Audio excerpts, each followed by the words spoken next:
LJ Idol Week 30 entry, title In This Nook Most Melancholy. The house has been empty for days. The darkness is pervasive. She's alone and thus chooses to dwell upon a time when she wasn't so. Sitting in the window seat, Catherine glances at the sky. Walls of dusky yellow touch the clouds and she ignores the row of houses beneath them. Instead, she remembers the woods which grew there when she was a child, sees the low branch which jutted at just the right height for her to slide on with tiptoed feet. She turns her gaze, feels fire from an alcove which has long been gone, repurposed into a bookshelf hub, allows her hand to hover over the desk which looks enough like it could belong in her childhood home, except this one came flat-packed. She remembers laughter and joy, a time when she had an effect, an impact on the world around her. Now there's no one to hear when she speaks, nor see when she cries. The cold bites into her feet despite their insubstantial nature. There comes a point at which Catherine has to cease reminiscing and admit her concern. She's worried about Elle, the house's current inhabitant. The woman has been gone for days and it's most unlike her. She worries about what may have happened to Elle, more so than she would any of the house's previous occupants, but she's more invested this time. It began with simple enjoyment. Days spent listening to Elle play her electric violin, filling the place with stunning and vibrant, encompassing sound. It's a divine pleasure Catherine still revels in. She began watching, listening, drawn inescapably by Elle's fiery words and passion-filled stances. She loves Elle. In the only way a person can love someone they must watch constantly without ever meeting. Obsessively and painfully. Catherine knows something is very wrong as soon as Elle enters the house. She's hunched over, pale and sweating, and smaller somehow, the antithesis of her usually spirited self. Then Elle's arm comes into view, badly swollen and angrily red. She crawls into bed and doesn't leave.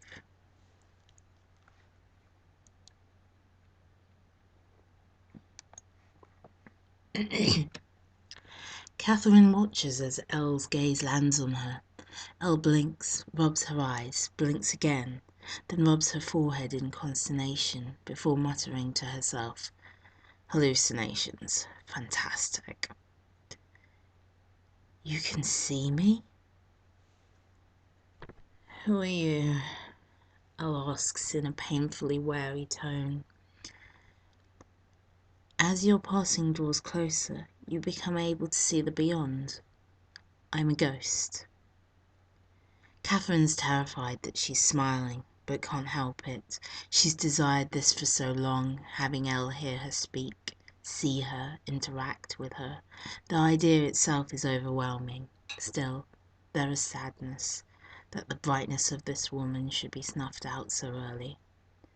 Elle sends her an incredulous look, but then just closes her eyes and says, "Fine, whatever."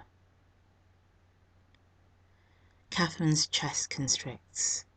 It's unfair, so unfair, that Elle has lost so much of herself, that fate brings them together in such a cruel way. She chastises herself for dreaming of afterwards.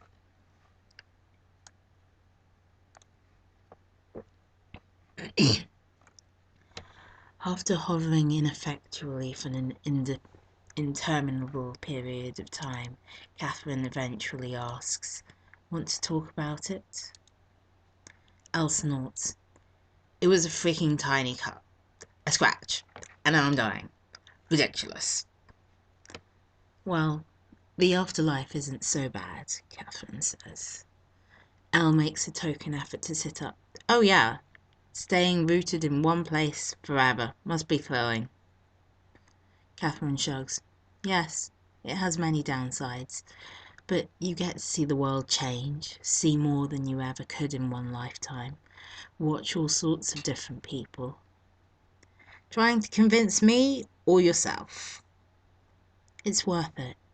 Some people make it worth it, she replies, giving Elle a pointed look. Elle smiles. You're creepy as fuck.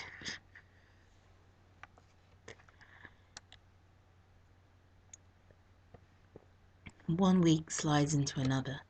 Catherine thinks of cut down trees. Elle worsens.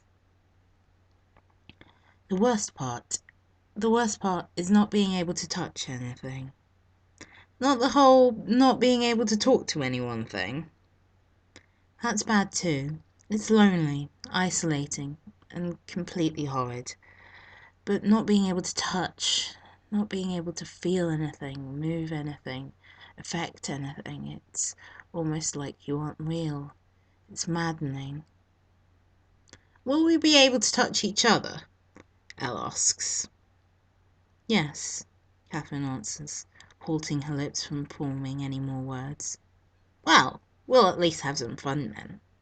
Elle grins. It's jarring. The grin floats in Catherine's mind for days like salvation and lunacy and vile temptation. It was a joke, surely, nothing more. It's merely Catherine's obsession and desperation which has conflated it into such.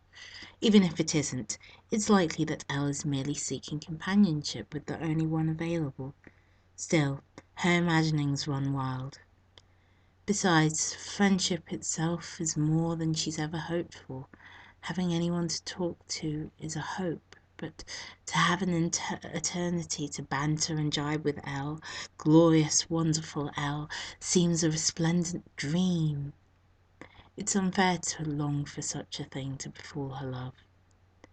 But after so long as a silent watcher, she finds herself too selfish to care.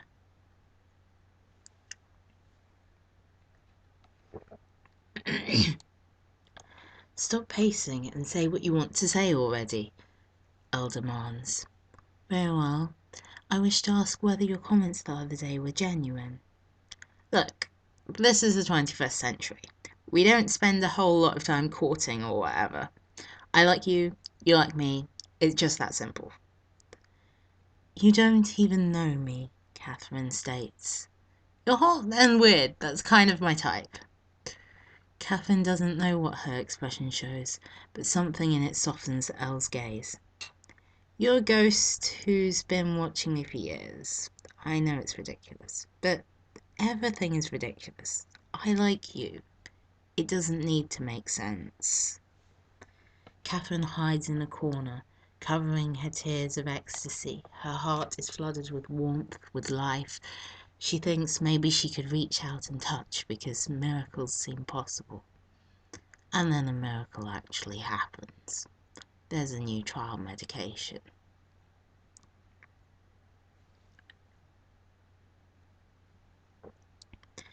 It's touch and go. I could live, I could die. It all depends on how hard I fight for it.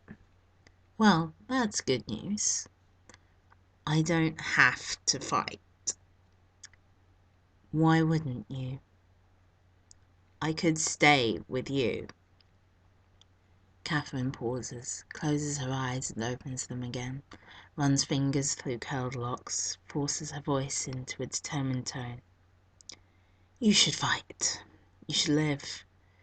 Life is such a precious thing and you're so good at living it. There's no point in throwing that away. I wouldn't be throwing anything away. I'd be taking a risk on something new. Going on an adventure. There's no adventure here. I never really liked you. This is nothing, Catherine says. Did people still fall for that trick in your century? Elle answers. Catherine sighs. I can't be the reason you let yourself die. I need you to fight. Are you sure?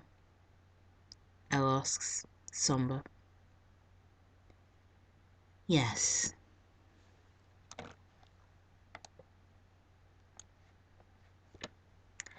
Catherine watches once more. Icy numbness fills her veins as she returns to invisible obscurity, and whispers words she knows will go unheard. I lied. The worst part is being alone.